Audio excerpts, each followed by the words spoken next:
earphones or headset.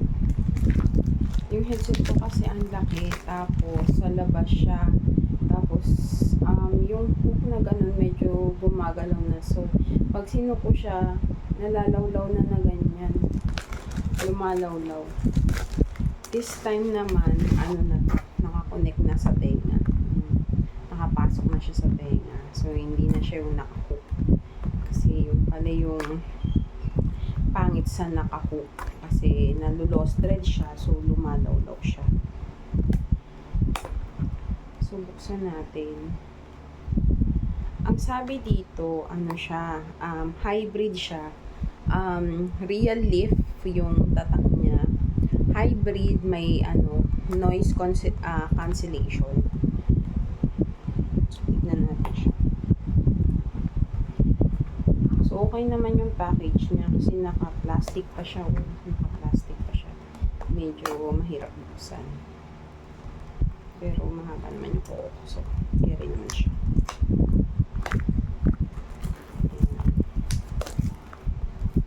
Yung pinili ko is parang old rose yung kulay, so tingnan natin kung tama yung pinadala nila.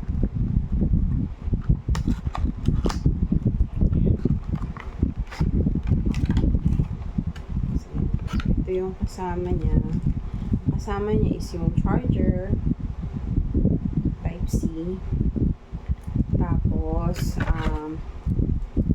yung silicone sa tenga. Usually di ba napapalitan talaga sila.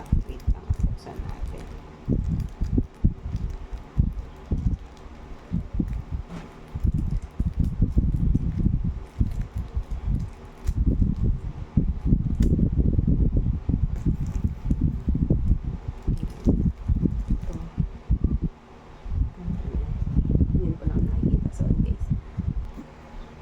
Sorry guys, wala akong stand eh. May binili akong stand, pero di ko alam kung saan ko nilagay. So, di ko siya magamit. So, ano to? 4 to. Dalawang medyo malaki, tapos dalawang maliit. Yun. Tapos, syempre, yung earphones. Hindi ko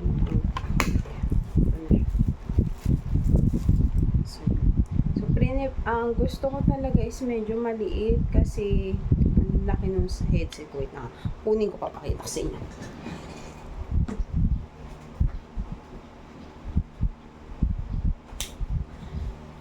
So ito yung luma, ito yung bago, di ba? Ang laki na ito. No.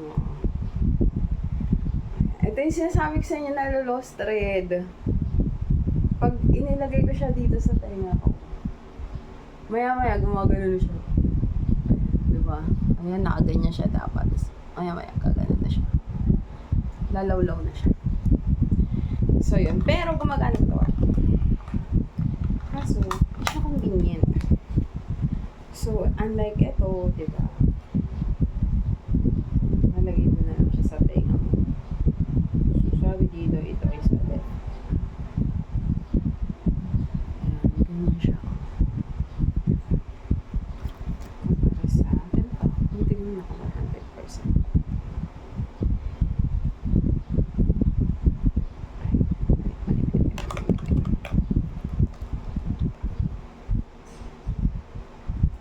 Diba? Ang laki. Ang laki na ito. Kumpara dito.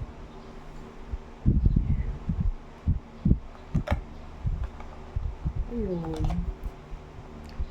So, itatry ko muna siya i-connect.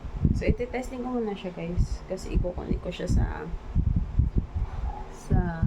Bluetooth ng phone ko. Pero isa lang yung phone ko. So, kailangan ko kayong i-hold. Iti-testing ko muna siya. Okay? Tapos sasabihan ko kayo pag tapos na. Wait lang. So, ayun guys, na-test ko na yung headset or yung earbuds, and okay naman siya. Sobrang ganda niya sa music, parang naka-surround ka. Tapos pag nanood ka ng mga TikTok videos, ganun din siya. Ang ganda ng tunog niya. Tsaka buong buo, hindi siya basag. Tapos malinaw pati yung tunog niya. Di ko lang na-try mag-call kasi nasa school yung mga bata. So, di ko sila ma-call. Ma-store po yung school nila. Pero, trinay ko i-record yung sarili ko. Tapos, sobrang ganda ng recording. Talagang kuhang-kuha.